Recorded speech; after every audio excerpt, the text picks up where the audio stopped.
आज की वीडियो में हम ऑनलाइन तरीके से गूगल एडसेंस में बैंक अकाउंट जोड़ना सीखेंगे। तो चलिए शुरू करते हैं। सबसे पहले आपको सर्च करना होगा गूगल एडसेंस। फिर आप इस वाले पेज पे आ जाएंगे तो आपको सबसे ऊपर आपको लिंक दिखाई दे रहा होगा लाल बॉक्स के अंदर गूगल एडसेंस। तो आपको उसमें क्लिक करके आगे बढ़ जाना है। फिर आप यहाँ पे अगले पेज पे आ जाएंगे तो आपको ऊपर की ओर दाईं तरफ दिखाई दे रहा होगा लाल बॉक्स के अंदर साइन इन करें। तो आपको उसमें क्लिक करके आगे बढ़ जाना है। उसके बाद आप यहाँ पे अगले पेज पे आ जाएंगे तो आपको अपनी ईमेल आईडी और पासवर्ड डाल के अपने अकाउंट लॉगिन कर लेना है। चलिए कर लेते हैं। देख सकते हैं सफलतापूर्वक अपने गूगल एडसेंस अकाउंट में लॉगिन हो चुके हैं। तो आपको यहाँ पे यूट्यूब अर्निंग दिखाई दे रही होगी। तो जो हमें भी पेमेंट रिसीव होगी तो इसके लिए हमें यहाँ पे बैंक अकाउंट जोड़ना होगा।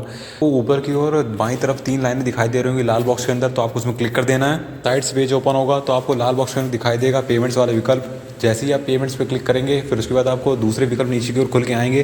तो आपको फिर दिखाई देगा पेमेंट्स इन्फो। तो आपको पेमेंट्स इन्फो में क्लिक करके आगे बढ़ जाना है। उसके बाद आप यहाँ पे अगले पेज पे आ जाएंगे तो आपको पेज को नीचे स्क्रॉल डाउन करना है। तो आप यहाँ पे नीचे देखेंगे आपको दाएं साइड में दिखाई दे रहा होगा हाउ यू गेट पेड। और आपको यहाँ पे दिखाई दे रहा होगा add a payment method to receive your earnings. तो आपको यहाँ पे लाल बॉक्स के अंदर दिखाई दे रहा होगा लिखा हुआ है ऐड पेमेंट मेथड। तो आपको उसमें क्लिक करके आगे बढ़ जाना है। उसके बाद आप यहाँ पे अगले पेज पे आ जाएंगे तो आपको पेज को नीचे स्क्रॉल डाउन करना है। फिर आपको अपनी निजी जानकारी यहाँ पे अंकित करनी है। तो आपको दिखाई दे रहा होगा पहले बेनिफिशियरी आईडी ऑप्शनल। तो आप यहाँ पे ये वैकल्पिक है तो आप यहाँ पे भरना चाहें तो भर सकते हैं, नहीं तो इसको छोड़ सकते हैं ऐसे ही।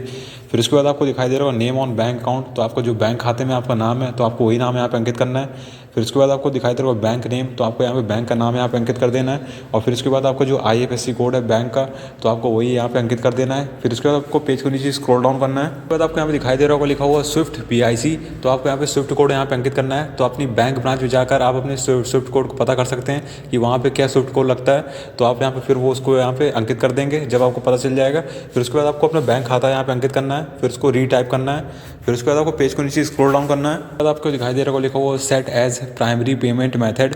और आपको बाएं साइड में जहाँ पे नीला टिक दिखाई दे रहा है वहाँ पे खाली डब्बा होगा तो वहाँ पे टिक कर देना है आपको। और फिर उसके बाद आपको नीचे दिखाई देगा यहाँ पे सेव वाला बटन। तो आपको उसमें क्लिक करके आगे बढ़ जाना है। यहाँ पे अगले पेज पे आएंगे तो आपको यहाँ पे दिखाई दे रहा होगा जो हमारा wire transfer to bank account और बैंक अकाउंट नंबर आपको दिखाई देगा। तो हमारा जो बैंक अकाउंट है यहाँ सफलतापूर्वक ऐड हो गया है। फिर उसके बाद आपको नीचे दिखाई दे रहा होगा मैनेज पेमेंट मेथड्स। तो आपको उसमें क्लिक करना है। उसके बाद आप यहाँ पे अगले पेज पे आ जाएंगे तो आपको यहाँ पे प्राइमरी बैंक अकाउंट आपको दिखाई दे रहा होगा जो आपने अभी हाल ही में जोड़ा है। तो आपके जब $100 हो जाएंगे तो आपको इसी बैंक खाते में पैसे ट्रांसफर कर दिए जाएंगे। तो आप यहाँ पे रिमूव की बटन में क्लिक करेंगे तो आपको जो बैंक खाता है वो यहाँ से हटा दिया जाएगा। और अगर आप यहाँ पे ऐड की बटन क्लिक करके अपने बैंक खाते की डिटेल्स को ऐड भी कर सकते हैं। और आपको यहाँ पे एक विकल्प जो और दिखाई दे रहा होगा ऐड पेमेंट मेथड का। तो आप इसमें क्लिक करके दूसरा बैंक खाता भी यहाँ पे जोड़ सकते हैं। तो यहाँ पे आप समझ रहे होंगे कि ऑनलाइन तरीके से किस तरह हम अपने गूगल एडसेंस में बैंक खाते को जोड़ते हैं। तो इसी सेम प्रक्रिया से आप भी अपने बैंक खाते को अपने इस अकाउंट में जोड़ सकते हैं गूगल एडसेंस में।